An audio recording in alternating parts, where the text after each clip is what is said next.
dériver les fonctions racines, il y a une astuce. Et sans cette astuce, vous n'y arriverez pas. Donc on va se les voir. Déterminer s'il existe le nombre dérivé des fonctions suivantes en A. Donc je vous rappelle l'ordre de l'opération à faire pour trouver le nombre dérivé et savoir si la fonction est dérivable. Premièrement, calculer le taux de variation entre A et A plus H. Deuxièmement, faire la limite. Si la limite elle est finie, c'est que c'est dérivable. Si la limite elle est infinie, c'est que c'est pas dérivable. Alors on s'y met. Pour cela, on va commencer par calculer f de A. Ensuite, on va calculer f de A plus H. Ensuite, on va calculer f de A plus H moins f de A sur H. Et ensuite, on va se demander quelle est la limite de ce qu'on aura trouvé là quand H tend vers 0. Donc f de A ici, donc notre A il vaut 7. Je vais calculer racine de 7 moins 5. Ça me fait racine de 2.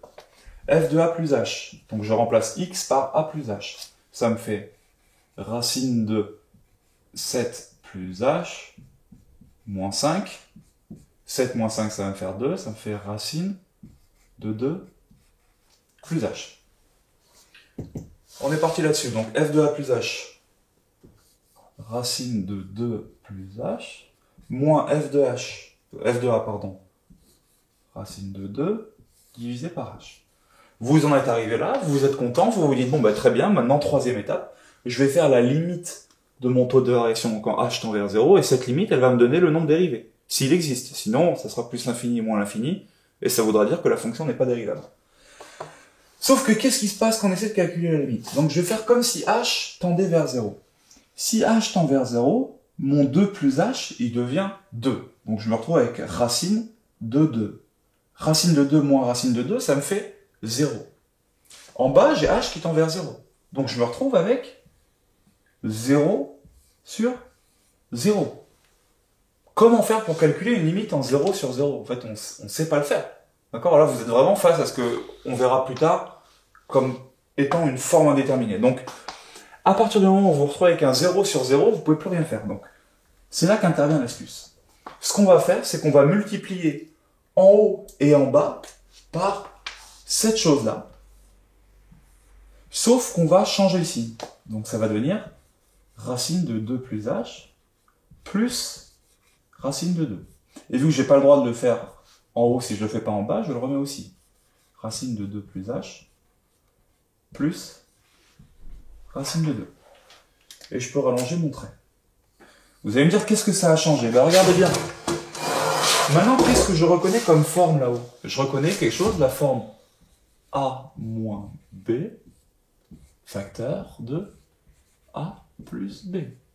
Et ça, c'est une identité remarquable. A moins B fois A plus B, ça fait A carré moins B carré.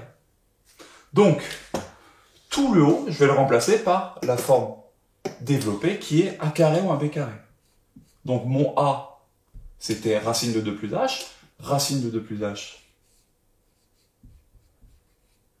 au carré, moins mon b au carré, donc mon b c'était racine de 2 au carré, divisé par h fois racine de 2 plus h plus racine de 2. Maintenant, regardez comme c'est joli. Racine de 2 plus h au carré, la racine et le carré se simplifient. Je peux donc écrire que c'est tout simplement 2 plus h. Racine de 2 et le carré, ça simplifie aussi. Et je me retrouve tout simplement avec 2. 2 plus h moins 2. Eh ben, je peux enlever les 2 qui se simplifient. Et je me retrouve avec h sur h fois racine de 2 plus h plus racine de 2. On continue dans notre simplification. h sur h, en fait on avait h fois 1 ici. Donc j'ai le droit de simplifier mes h. Donc je me retrouve finalement avec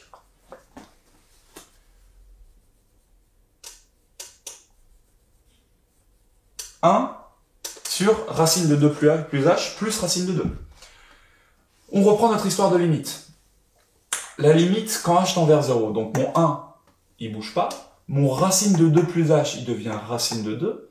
Et mon racine de 2, il reste racine de 2. Donc ma limite, quand h tend vers 0 de 1 sur racine de 2 plus h plus racine de 2, c'est 1 sur racine de 2 plus racine de 2, donc c'est 1 sur 2 racine de 2. C'est un nombre réel. Vu que c'est un nombre réel, je peux dire que c'est le nombre dérivé en 7. Et j'encadre. Alors, vous voyez que sans cette astuce-là, vous vous en sortirez jamais. Pourquoi? Parce que votre limite ici, elle va vous donner un 0. Toujours. Dès que vous avez une racine, vous allez vous retrouver un moment avec un 0 sur 0, et vous ne pourrez pas le faire. Donc, la solution, c'est de prendre le numérateur, donc qui est une racine moins une autre racine, de le multiplier par la même racine plus l'autre racine, et de faire la même chose en bas. En le faisant, vous faites apparaître cette identité remarquable-là, et ensuite, vous pouvez simplifier jusqu'à ce que vous arriviez au nombre. Alors, je vous en ai remis un ici, il est un peu différent, à vous de jouer, et je le corrige. Donc, on commence comme d'habitude avec f2, donc on veut 2, ensuite on va faire f de 2 plus h, ensuite on va faire f de 2 plus h moins f de 2 sur h, et on finira en faisant la limite quand h tend vers 0. Donc f de 2. Allez, je change légèrement l'exercice, sinon vous vous en sortirez pas, je suis désolé pour ceux qui ont essayé de le faire, on change l'exercice.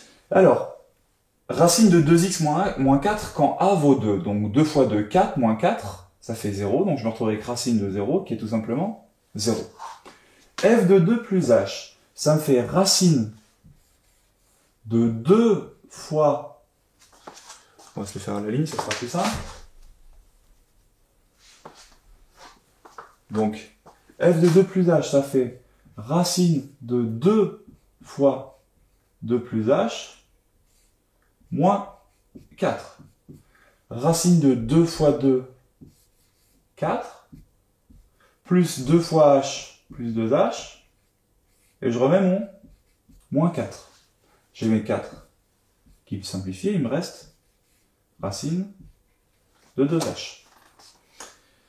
Alors, j'ai mon f de 2, j'ai mon f de 2 plus h. Je peux donc faire f de 2 plus h moins f de 2 sur h.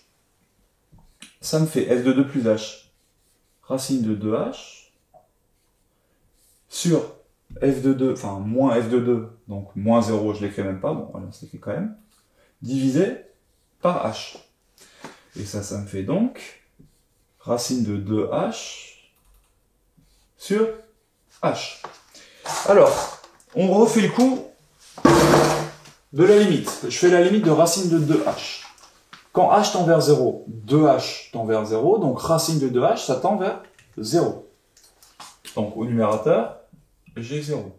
Au dénominateur, quand h tend vers 0, bah h tend vers 0. Donc je me retrouve encore une fois avec un 0 sur 0. Donc, l'astuce, elle va être légèrement différente. Pourquoi elle va être différente? Parce que ici, j'avais une racine moins une autre racine. Ici, c'est pas le cas. J'ai pas une racine moins une autre racine. J'ai une racine toute seule. Donc, on va jouer un peu sur l'écriture.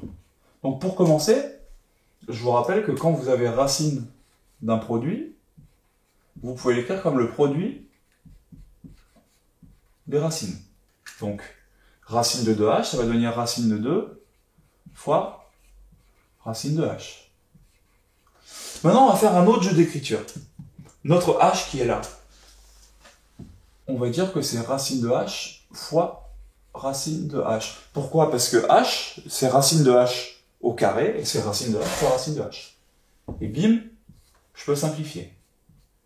Il me reste racine de 2 sur racine de h. Maintenant, je peux passer à ma limite. La limite de racine de 2 sur racine de h quand h tend vers 0. Racine de 2, ça bouge pas. Racine de h, ça tend vers 0. Combien de fois est-ce que je peux rentrer 0 dans racine de 2? Combien de fois est-ce que je peux rentrer quelque chose de très petit dans un truc qui n'est pas du tout petit? Par exemple, combien de fois je peux rentrer un petit poids dans un salle de foot? Eh ben, une infinité de fois. Plus l'infini. Donc, la fonction f n'est pas dérivable. En effet, si elle était dérivable, on aurait un nombre fini, comme ici, 1 sur 2 racine de 2. Allez, à vous de jouer en dessous, on vous a mis plein d'exercices. Souvenez-vous juste que dans tous les cas avec les racines, vous allez avoir des ennuis. Soit il va vous falloir utiliser cette astuce-là, soit il va vous falloir utiliser cette astuce-là. C'est parti.